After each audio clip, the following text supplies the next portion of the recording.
I'm probably never going to eat ramen noodles again after these videos. Got our mason jar here. This is some West Virginia creek water. We're actually immune to the coronavirus here.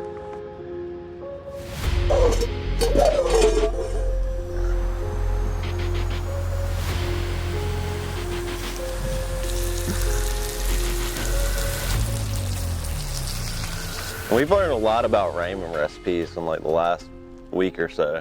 Because I mean, it's a survival food, right?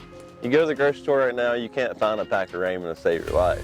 So what better to do than a couple ramen recipes?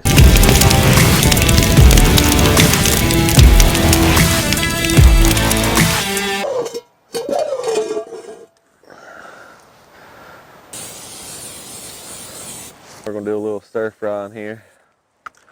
We're reaching to our ammo can of greatness during the plague here, and what I found some beef stir fry kits that were in the grocery store. There's not much in the grocery store right now, so I just figured I'd use my imagination, get a beef stir fry kit. Definitely don't want to eat the plastic. If I reach into my kit again, found some magic shrooms. Add some magic shrooms to this. I mean, you would think that you would just stir fry this, maybe put it in a taco or a soft quesadilla wrap. No, we're actually gonna add ramen noodles to this. Everybody wants the most bang for their buck right now, and I swear there's nothing better than ramen noodle recipes. There's just a plethora of recipes out there with the noodles that you can make for under $5. Like this recipe right here probably runs, by the time it's all said and done with the mushrooms and the stir fry kit, it's probably like a $7 recipe. But you know, this could probably feed 3 or 4 people. It's nice and sauteed up.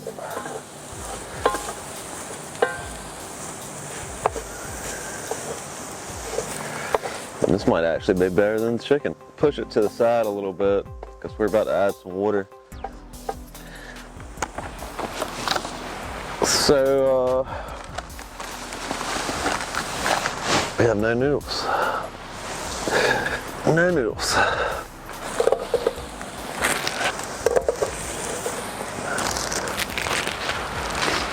We're going to add some water so we can get our noodles to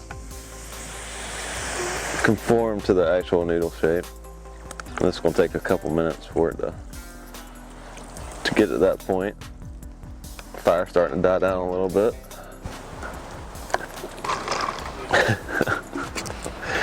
The most important ingredient of the noodles, for sure.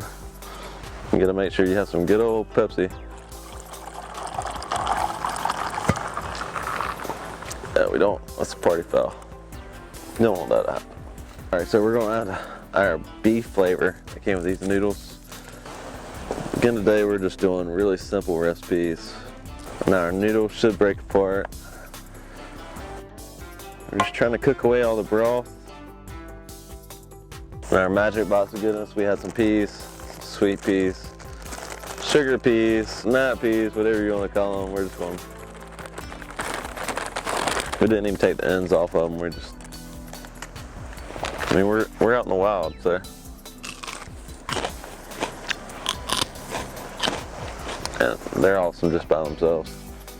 End of the world, you know, you gotta kind of look around and make sure nobody's gonna come steal your ramen. So now it's obviously done. It's all the liquid and stock is cooked off. So we're just gonna pepper and salt it.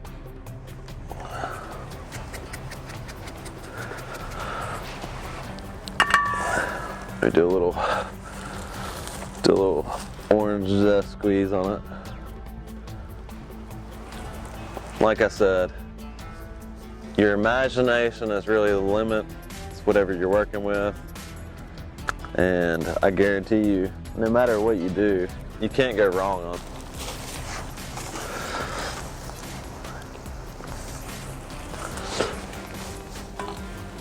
And there you go, cameraman.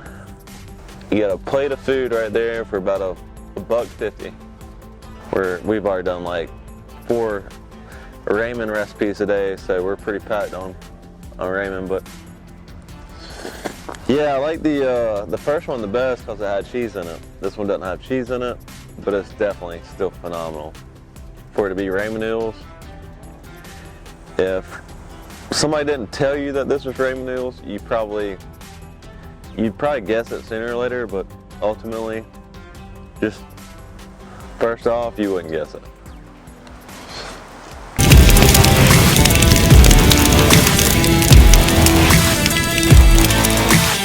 Use your imagination. Puff the magic.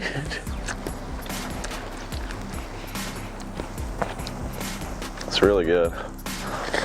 I really like the first one the best, but that's because I'm a I really like the first one best, but that's because I'm a cheese person. This one doesn't have any cheese in it, but it's really good.